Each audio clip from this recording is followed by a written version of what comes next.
I'm going to be showing you how to make a felt Christmas tree. So if you're like me, then your kids love to decorate and undecorate your Christmas tree. Here's what's really great about using felt.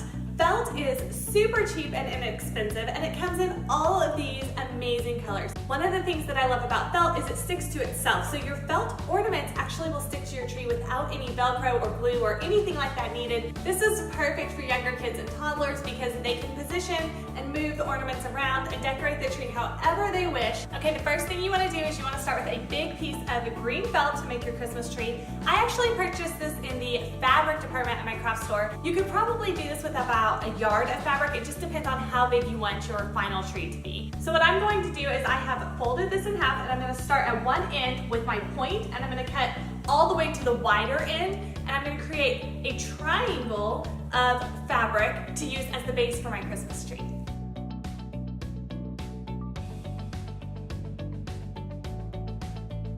The next thing I'm going to do is I'm going to take a glass jar or something that just gives you a circular pattern that you can use, and you're going to place it on your felt and then trace around it with a Sharpie marker or some kind of a fabric marker. This is going to be the back side of our ornament.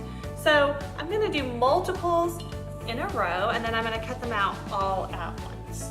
Once I have my ornaments traced, I'm going to add the top of my ornament just by drawing that in there before I cut it.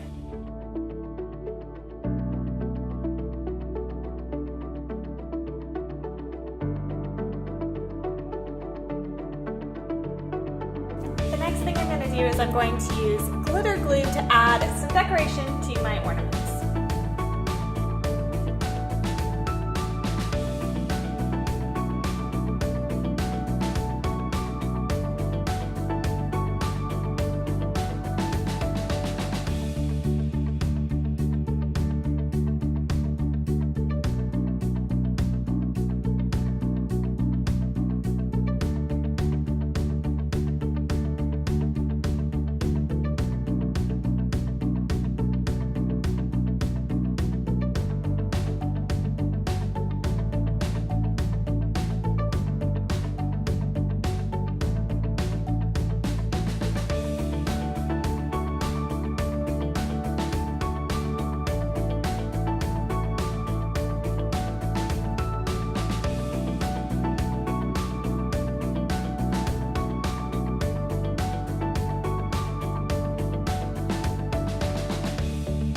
Now that we have all of our pieces cut out and assembled, we are ready to start assembling our tree. I'm going to be attaching this to the wall using these Command poster adhesive strips. So this is like a Command hook or something that you would put on your wall. This is just the poster version, which allows me to attach this to the wall and then still be able to remove it easily after the holiday season.